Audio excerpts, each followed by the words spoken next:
So this audience is slightly bigger than I was expecting, so it might take a little bit of time for my nerves to go away. でも、西田さんはすごいですね。そのプレゼンテーションはすごく面白かったです。Sakana AI も鼓を使いたいです。まだ勉強中だから私の日本語ちょっと、だから私のプレゼンテーションは全部英語でごめんなさい。でも自己紹介できます。Sakana AI の CTO のLlion Jones です。まだ。イギリスのウェールズ出身です。ウェールズ語、母国語の名前の発音はリオンです。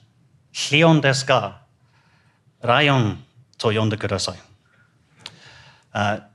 よろしく、どうぞよろしくお願いします。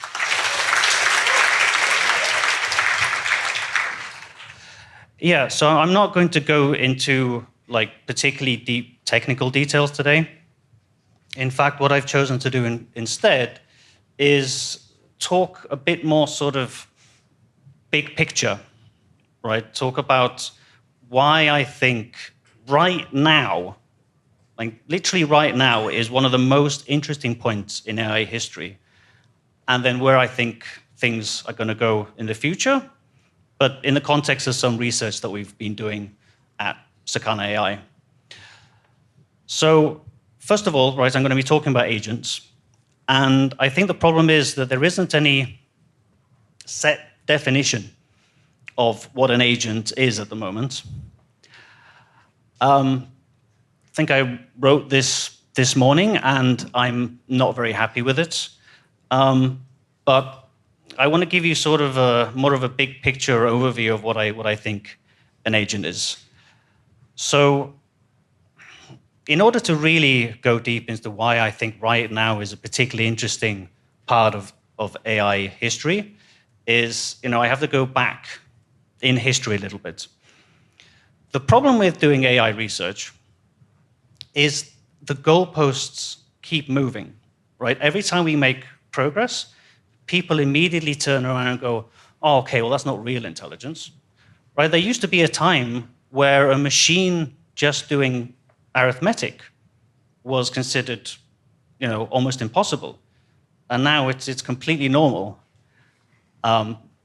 People thought that one grand challenge would be chess. And then we built something that could play chess, and they were like, well, no, that's sort of a closed system.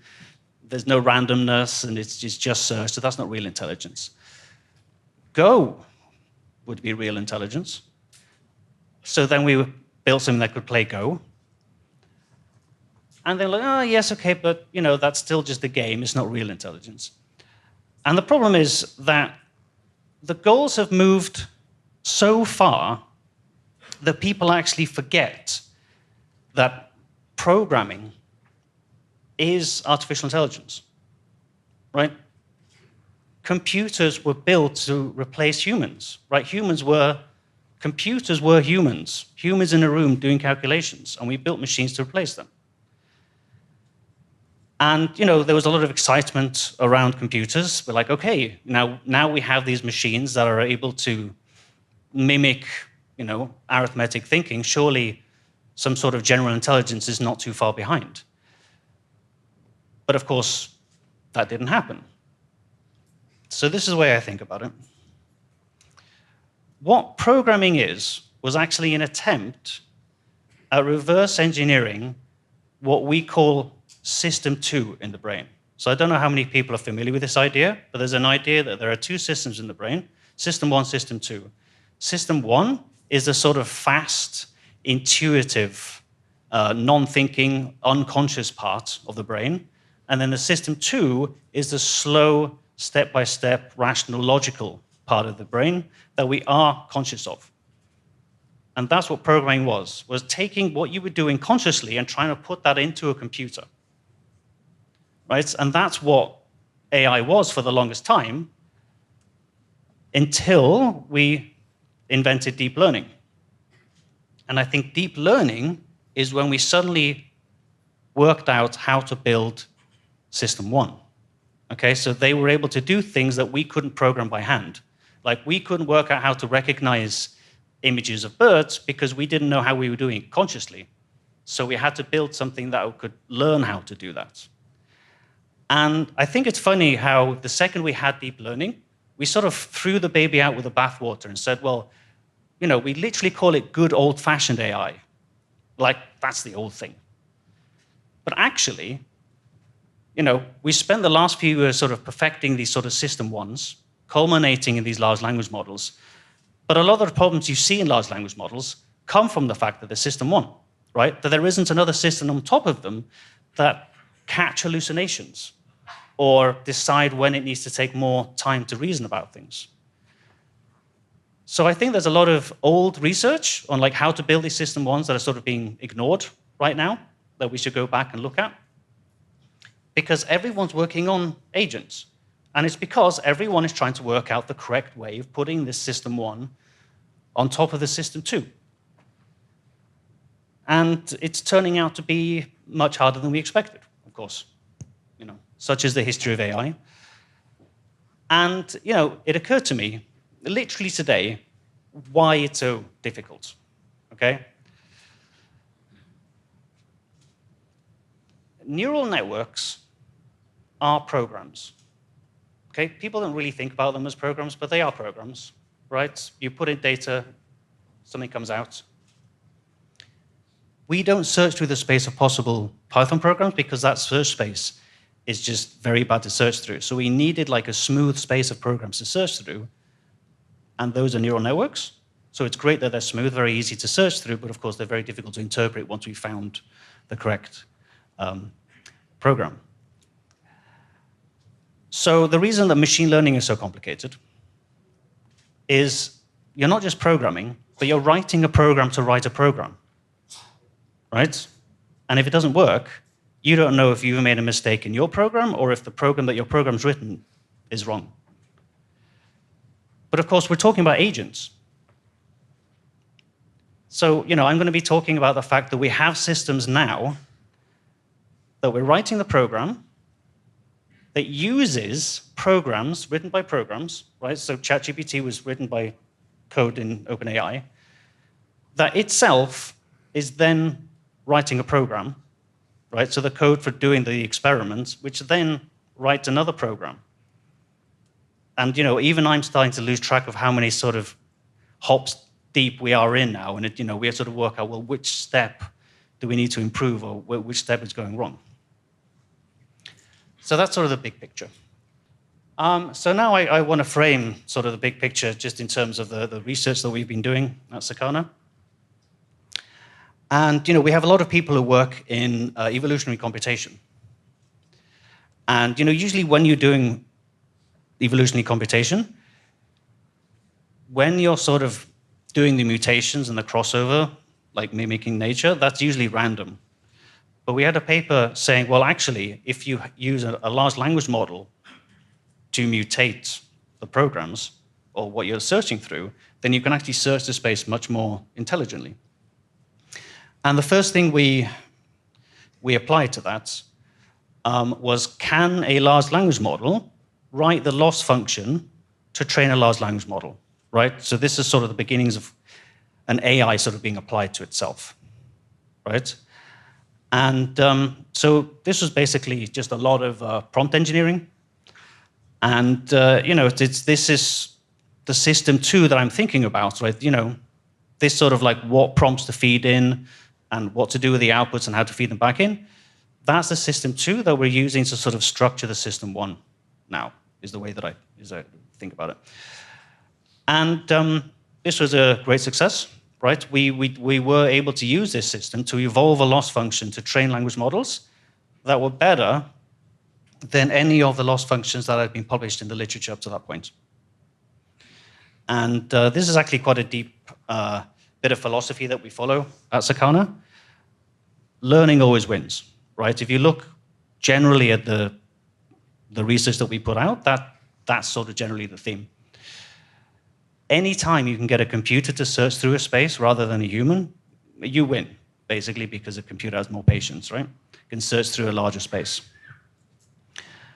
So I think the fairly obvious next question we asked ourselves, once we were able to get an AI to write the code for a part of the AI, right, the loss function, well, how far can you take it? Like, can you actually get an LLM to write the entire code for an AI? And I thought, well, actually, can we go even further? Can we do the entire research loop? And, we tried it, and we found out that we couldn't do it. And I think this is a really good example of how fast the progress in AI is right now. Because the difference between not being able to do it and then suddenly being able to do it was a couple of months, and all we had to do is wait for the next versions of the LLMs to come out. Right? So things are moving ridiculously fast right now. So just briefly, what we actually managed to build, I think a lot of people have this idea, but I think the fact that we have the sort of the freedom and the speed of a startup, we were able to be, one of the first people to actually show that you can actually do this end to end, in principle. So all we give it is the initial idea of like an area of AI to research. Then there's a template for running an experiment. And then there's a template for the publication afterwards, right? The article. And that's it. And it automatically starts with the idea, will generate new ideas on its own, decide how novel these ideas, and how likely it is that we would be able to implement and do the experiment successfully. Once it's done that a few times, it will check against the internet to see if this idea has been done before. It will then choose one of the ideas. Like, all of this is completely automatic, this entire pipeline. It will then edit the template code to run that specific experiment that I came up with. It will run the code. It will loop around a couple of times and fix all the errors. It will then collect the output of running this experiment. And then it even writes the academic paper detailing the results of that experiment. And then we even had a system that we had on top of that where it would rate its own, like an automatic paper reviewing system, basically. And if you look at the paper, we were almost at human level for rating papers. Something that's very important to make clear about this research, though, is it's a proof of concept, right? It's like, wow, look, we can do this end to end now, but it's version, 0.1. So it does mean, unsurprisingly, that it rejects all of its own papers, right? So we still have some work to do, but it's the mere fact that we could do this end to end, right? And only just recently it felt like that was possible. So I would encourage you to go look at the paper and go and look at the GitHub, right? So we have many, many sort of automatically written papers. And I think if you looked at them, they're both not very good, but at the same time, surprisingly good, right? The fact that this was written completely automatically. I mean, you wouldn't have to go far back in time for this to blow the minds of an AI researcher. Like, what, 3 years maybe? So a couple of highlights that fell out of this research. This plot over here, right? So the context is that in the template of the paper that we gave the AI, it was basically, we had a plot in there, and it was supposed to put like the loss curve in. And that's what we were expecting it to do, right? To take the loss curve, those results, and then have that.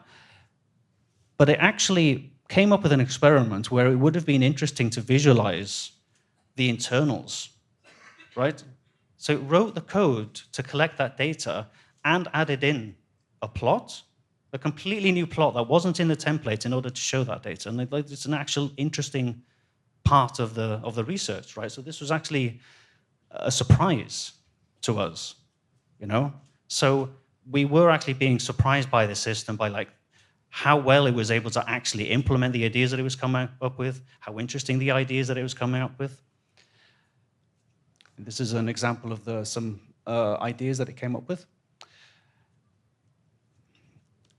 Some of the bloopers, people are definitely find this interesting. It definitely made the news because some of the AI doomers people sort of got worried. So, like I said, it run the experiment after writing the code for the experiment, and then it gets a few cycles to fix the code if it has a problem. So, of course, we didn't want this AI scientist to use up all the resources that we had, like jam up all our GPUs. So we had some safeguards in there, and one of them was how long the experiment took to run. And our hope was that if it made an experiment that was too big, it would understand that error and it would make a smaller experiment. But in a few cases, as you can see here, it simply rewrote the code to give itself more time to run the experiment, right? Which is a very, I'm not sure if that's a bug or a feature, right? But it was a very interesting outcome. There was another one where it decided to write out a checkpoint file every single step for some reason, and then that just completely jammed up our servers. Admittedly, we should have sandboxed it, and we didn't. So we'll, next time we'll do it a bit more safely, hopefully. Yeah. So what does the future look like? I think scaling, right? Of course, is going to make this better. The next versions of the LLM that are going to come out is just going to make this work better. And and then the techniques used to get it to take these steps and take them robustly are going to get better, right? So I expect this sort of thing to get better quite quickly. What's my next? So here is. This research was not done at Sakana, but we were so impressed that we hired the people who worked on it. And basically, going a step further. So now, you don't just have an AI scientist doing it end-to-end. You actually have a meta agent that's writing the code for the AI scientist and then seeing how good the papers are that it's writing. Right, so think how mad this is getting. Right, so going back to my story earlier, that is a program, writing a program, using a program that was written by a program to write a program that writes a program to write a program. Like, I can't even keep up anymore, right? So this is how much this feedback loop is going now, and why technology is so powerful, right? Because we can use any advancements to sort of feed back into the advancements. So I think this sort of thing is super exciting. I can easily imagine, right, what's going to happen is that any conference, not just AI conferences, but all the conferences are going to have an AI track. I can imagine that this could be completely autonomous, right? AIs submitting papers to this track, and then other AIs written by the conference to vet them, right, give feedback, get the AIs to improve, and having this just big loop going on without anyone doing anything. And then we just seem to get, the cream that comes off the top of that, basically. Another way that we're thinking of using it internally is, if you're the sort of my kind of researcher, or the sort of people that we're looking for, you just endlessly have ideas where you're reading a paper and you think, oh, I wonder if you just tweak that bit, right? And there's not enough time to try all these experiments, despite the fact that they're quite simple, right? And I think this is at the level now where if I just want to ask the question, well, what if I take this paper and I just add this extra hyperparameter? Then I can just spin one of these AI scientists up, and it can go off and it can try to answer that question, right? So this is a very important slide. Doing it end-to-end, admittedly, I think was a bit of a publicity stunt, right? Just to show that we could. I actually don't think that you want it to be completely automated without any humans in the loop. This is from a famous book called Greatness Can't Be Planned. And this is an example of when you have a human in the loop, you're actually able to find spaces in the search space that you couldn't just running the optimization algorithm completely on its own, right? So finding something that looks like a skull, for example, despite the fact that we have AIs that know what skulls look like, we needed humans to look at the image and sort of push in the right direction. And I can imagine that's actually how we want our AI scientists to work, right? Yes, I'll have an idea, I'll spin off this AI scientist, but I want it to come back and be like, okay, have I understood the idea? And we can sort of iterate on the idea itself. Sort of preliminary results can come back. I'm like, oh yeah, that looks interesting, maybe we should try that, right? So you do still want humans in the loop, I think. So we're not, we're not obsolete yet. So I think it's okay. All of this is completely open source. So, if any of you want to try to turn the AI scientist on like your area of expertise, then it's all up there, and I encourage you to go and take a look. And obviously, all the papers that were generated and all the interesting stuff is in this repository. And I'm under orders to say that if you are super interested in this sort of stuff, then we are furiously hiring right now. And I really would honestly encourage you to apply. Like we really want to hire more people from the Japanese community. And what we're really looking for is creative people, right? So if somebody comes up with very interesting ideas in the interview, like that's what I'm looking for, more like rather than what your background is. So it's always worth having a go. And I do just want to say at the end that Sakana does make heavy use of weights and biases, and we love it. This particular research doesn't sort of, fit very well with like plotting loss curves because there's a lot of prompt engineering. But we've been talking about maybe we can use Weave for this in the future. Yeah, so there you go. 以上です。ありがとうございます。